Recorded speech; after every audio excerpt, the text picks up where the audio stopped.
अस्सलाम वालेकुम। Class chapter 7 का टॉपिक है 7.4.7 measurement of enthalpy of a reaction, जिसका एक मेथड हमने कल पढ़ लिया था ग्लास कैलोरीमीटर। आज के लेक्चर में हमने इसका दूसरा मेथड पढ़ना है bomb calorimeter enthalpy of reaction को फाइंड करने के लिए। ये यूजली यूज़ किया जाता है for accurate measurement of enthalpy of combustion of food, fuel और other materials like these.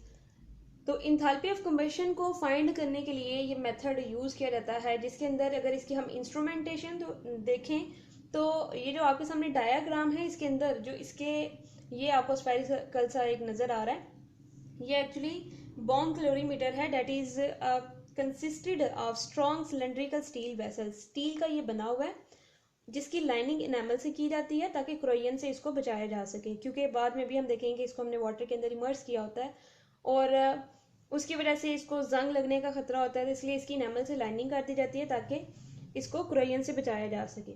So bomb calorimeter it is consisted of a strong cylindrical steel vessel that is lined with enamel to prevent क्रोयन।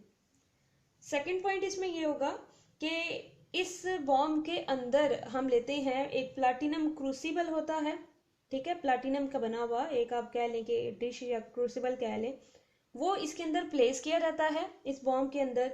और उसके अंदर हमने अपना substance लेना है, food है, fuel है या इस तरह का जो भी मटेरियल है जिसकी हम कंबशन चेक करना चाह रहे हैं, एंथैल्पी ऑफ कंबशन, उसको फिर हमने यहाँ पर ले लेना है इसके अंदर।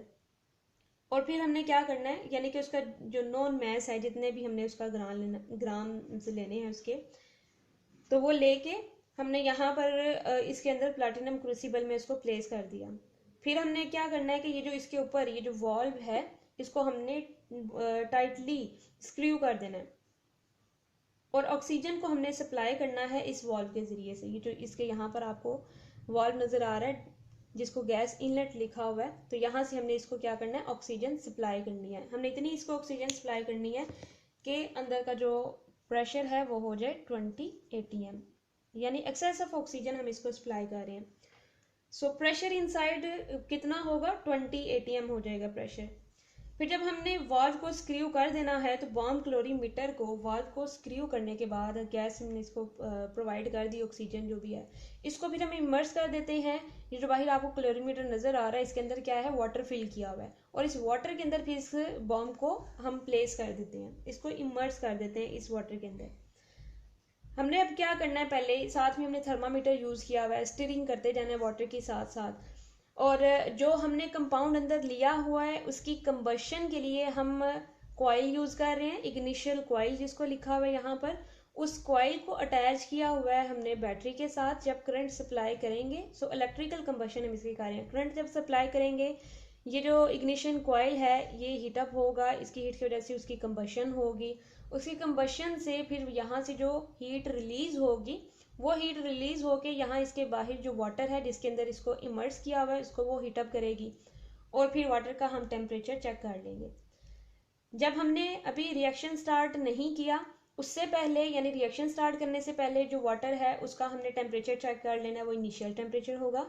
और जब रिएक्शन हमने स्टार्ट कर देना तो हर 30 सेकंड के बाद हमने एक तो साथ साथ स्टीयरिंग करती जाना है ये जो वाटर है यहाँ पर, और सेकेंडली हमने हर 30 सेकंड के बाद उसका जो टेम्परेचर है वो नोट करते जाना है। तब तक नोट करते जाएंगे जब तक हमें मैक्सिमम इंक्रीज जो है वो मिलता जाएगा, यानी एक टाइम आएगा कि उसके बाद फिर मज़ीद इंक्रीज नहीं आएगा टेम्परेचर में, या हो सकता है कि डिक्रीज भी होना शुरू हो जाए।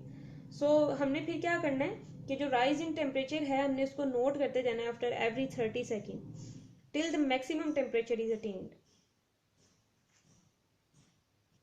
तो करंट जब फिर हमने सप्लाई किया, करंट सप्लाई करने से हमने क्या कहा कि इसके अंदर जो सब्सटेंस हमने लिया है इग्निशियल कॉइल उसको क्या करवाएगा, उसकी कंबशन करवाएगा, कंबशन से हीट यहाँ से इवॉल्व होगी और हीट वो जो इवॉल्व होगी बाहर की तरफ वो इस वाटर का जिसके अंदर इसको इमर्स किया हुआ इसके टेम्परेचर को राइज करेगा। और फिर हमने क्या करना है कि उस टेम्परेचर को मेजर करते जाना है हर 30 सेकेंड के बाद। वो जो दो टेम्परेचर्स हमारे पास आएंगे, यानी कि एक तो टेम्परेचर होगा हमने जो स्टार्ट पे लिया था और फाइनल जो हमारे पास मैक्सिमम टेम्परेचर आएगा वो हमारा फाइनल टेम्परेचर होगा।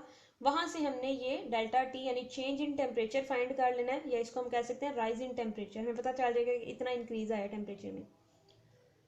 और जो हीट है यहाँ पर उस हीट को जो इवॉल्व हुई है हम कैसे मेजर कर सकते हैं, उसको मेजर करने के लिए ये इक्वेशन है हमारे पास, Q will be equals to S multiply delta T. Delta T का तो आपको पता चल गया क्या चीज़ है, और S यहाँ पर क्या है, स्पेसिफिक हीट है ऑफ द होल सिस्टम, जिसके अंदर क्या क्या चीज़ें आ जाती हैं, कैलोरीमीटर आ जाता है, इसके अंदर वाटर आ जाता है, थर्मामीटर, स्टीयर वगैरह, हर चीज़ को मिला के जो स्पेसिफिक हीट है सारे सिस्टम की, उसको हम रिप्रेजेंट कर रहे हैं S के साथ। और इसका जो यूनिट है वो होगा किलो जूल पर केल्विन। स्पेसिफिक हीट का डेल्टा टी को राइज ऑफ टेम्परेचर भी कह सकते हैं या चेंज इन टेम्परेचर भी कहा जा सकता है। फॉर्मूला में ये जो स्पेसिफिक हीट है जिसको एस से रिप्रेजेंट किया हुआ है, इसको आप ये सी से भी रिप्रेजेंट कर सकते हैं, सी से भी रिप्रेजेंट किया जा सकता है और एस से भी रिप्रेजेंट किया जा सकता है हीट कैपेसिटी को। और डिफाइन हम इसको किस तरह से कर सकते हैं, किसी सिस्टम की जो हीट कैपेसिटी है, ये हीट की वो क्वांटिटी है जो कि रिक्वायर्ड होती है उसके टेम्परेचर को, सिस्टम के जो टेम्परेचर है उसको 1 केल्विन चेंज करने के लिए जितनी हीट दरकार होती है उसको हम कहते हैं heat capacity of that system और दैट बॉडी।